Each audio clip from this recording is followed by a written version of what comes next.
Алматинская область, Сарканский район, село Койлык. Средняя школа имени Махжана Жумабаева.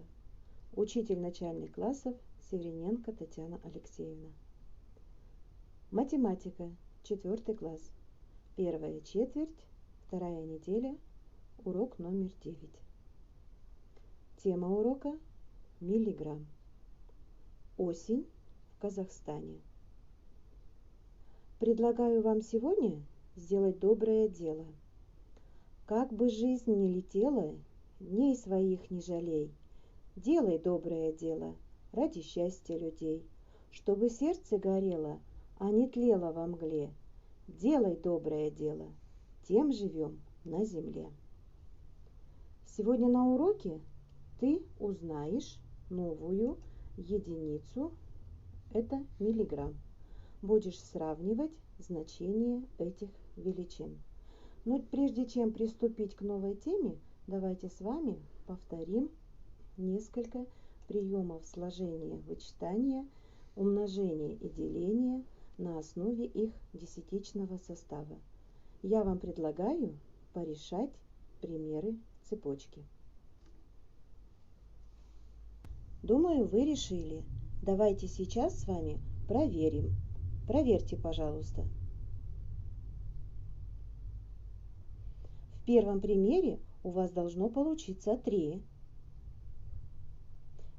Во втором примере у вас должно получиться 8. Если вы справились с этим заданием, молодцы. А сейчас давайте продолжим работать. Математический диктант. Будьте внимательны. Уменьшить 49 на 7. 45 десятков уменьшите в 9 раз. Сколько всего десятков в числе? 7108. Какой путь пройдет машина за 4 часа, если ее скорость 75 км в час? Мальчик 6-ю часть суток был занят. Сколько часов он был занят? Вычислите площадь квадрата со стороной 6 см. К числу 24 прибавь произведение чисел 15 и 3. А теперь посмотрите внимательно, какие у вас должны получиться ответы. А сейчас мы с вами выполним задание номер 1. Вспомним взаимосвязь единиц и массы. Но прежде чем выполнить задание, давайте с вами посмотрим на таблицу. Итак, смотрите, 1 грамм мы умножаем на 1000, мы получаем 1 килограмм. Если мы 1 килограмм умножим на 100, то мы с вами получим 1 центнер. Ну а если мы 1 центнер умножим на 10, то мы с вами получим 1 тонну. Обращаемся к заданию. Арман говорит, что масса кита 3 тонны. Света, что масса кита 30 центнеров. А Айна, что кит весит 3000 килограмм. Подумайте, кто из них прав. Чтобы выполнить это задание, запишите, сколько грамм в 1 килограмме, сколько килограмм в 1 тонне, сколько в 1 центнере килограмм и сколько же в 1 тонне центнеров. Молодцы, ребята, справились с этим заданием. 3000 килограмм – это 3 тонны или 30 центнеров. Значит, и Арман, и Света, и Айна были правы.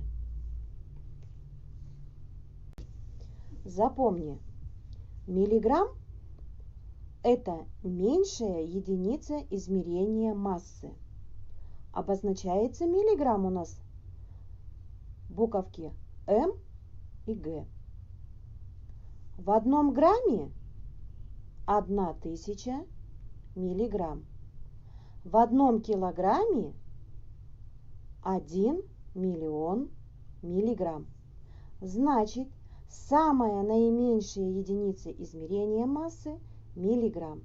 И поднимаемся по лесенке. 1 миллиграмм, 1 грамм, 1 килограмм, 1 центнер и 1 тонна. Рассмотри, что измеряют на этих рисунках в миллиграммах, и предложи свой пример. Молодцы! Работаем самостоятельно. Вам нужно выразить в миллиграммах, записать ответы в порядке возрастания. Но не забудь поставить пробелы между классами чисел. Молодцы! Справились с этим заданием. Поработаем теперь устно. Вам нужно будет взять калькулятор и календарь. Работая с калькулятором и календарем, посчитай, сколько времени длятся осенние, зимние, весенние, летние каникулы.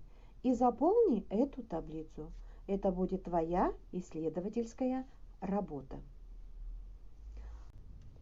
Сейчас мы с вами решим задачу.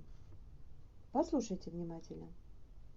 Картофелеводы одной области собрали 70 571 тонну картофеля, а населению области требуется 90 тысяч тонн. Сколько тонн придется завозить из других регионов? Теперь прочитайте ее самостоятельно. Ответьте мне на такой вопрос. О чем говорится в этой задаче? Правильно, в этой задаче говорится об картофеле. А что нам известно в этой задаче? Хорошо, нам известно, что собрали 70 571 тонну картофеля и требуется еще собрать 90 тысяч тонн картофеля. Тогда назовите мне вопрос в этой задаче. Какой вопрос в этой задаче? Совершенно верно.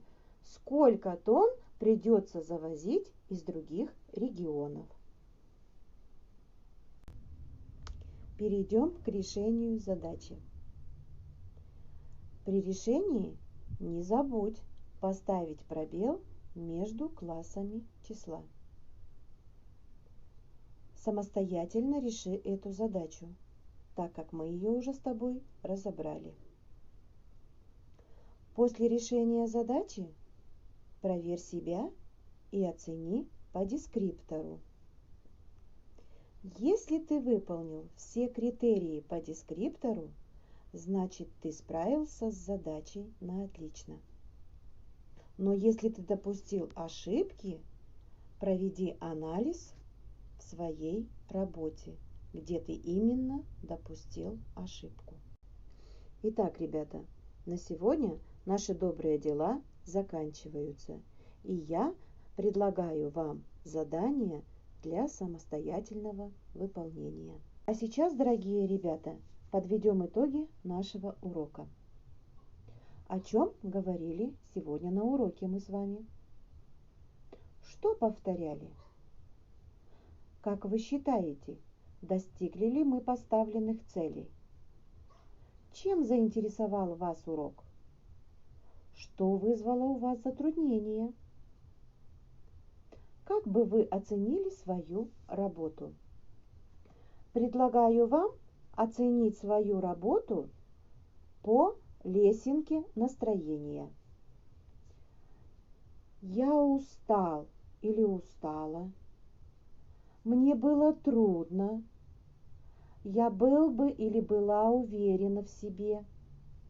И отличное настроение. На этом наш урок окончен. Желаю всем удачи!